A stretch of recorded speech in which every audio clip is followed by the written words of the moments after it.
Awinjo ka yawuot luo ka openjo questions mabeyo kabisa. Yes. Yie na chaki mar jatelo mara Mheshimiwa Awuol Buda Wendo Mkiwa. Mheshimiwa adiri makende.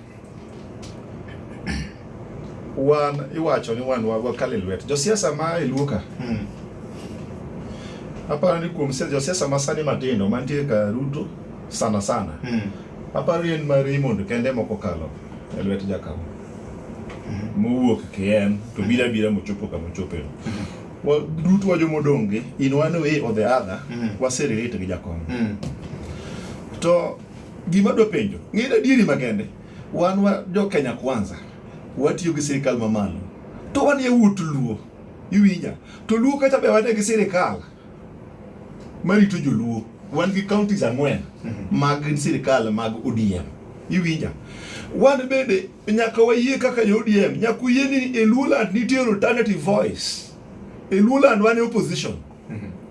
So wan be nyaka yie no mi waratiro mondo waketu into check wapenju questions kama odhi marach mislead joluo wabiro penju kaka opposition mane Luoland because uni leaders luo e Luoland truth be told en serikal mar ODM te to ere leader ngomi unu dwanu penj national government questions kama gidhi marach to wan ok wanya penjo leadership ma joluo.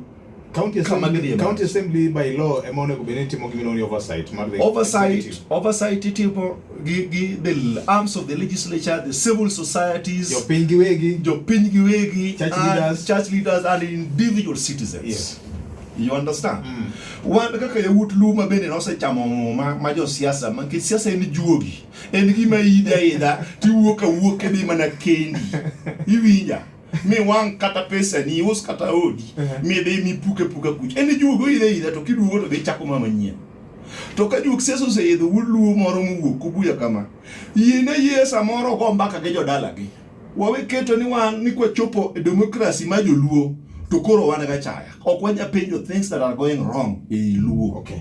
Kabi mbele Mheshimiwa Awuol ingama luoro kabisa awinjo wachini gimi mora godo ni wacho ni onge gimoro amora ma serikal nyatimo gi pesa jopiny koko kalebu e bunge to bunge kanye mi bede koro gik madhi marachegi iwinya los gi uru nikech une ma une bunge sani at the committee level at the preliminary level.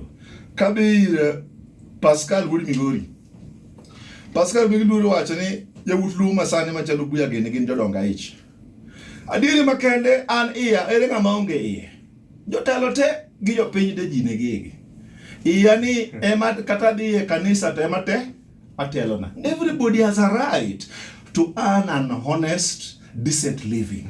You understand? That is a fact but we cannot hide from. It is a fact. But the most important thing samedhi manyono iwinja to binya lo bedo ng'ama manyo to dugo pogo ganda nikech nitiere jotendwa moko ma pande gi rach gi ng'ado nyaka sini agikia pok o manyo kucho to kudugo kuto chamo te to koko chamo te to pogo ne mano ganda kata od gi kende kapok mar wuok samedhi manyi gimoro titiyo go ganda to sama olemo biro tiyudo ka nitiere preference mana kum a selected few iwinja within the circles imipogo ne gilemo. Adiri makende owadwa moro iluongo ne ng'ane iluongo ne Rogers kuwuok bodo. Yes. Rogers owuoyo maber about party hopping. Party hopping wuok e chama ne dhi e chama machielo mane democracy iwinja democracy ok guide gikamo tami party hope madhi e chama machielo kaponi jachung to kodong okoyiri gi party machielo ka dweche auchiel ka ji dhi e general election. Before that oyene jakanya nyalo kata bede party ni nus kinyine party machielo because money democracy. Yero kamano.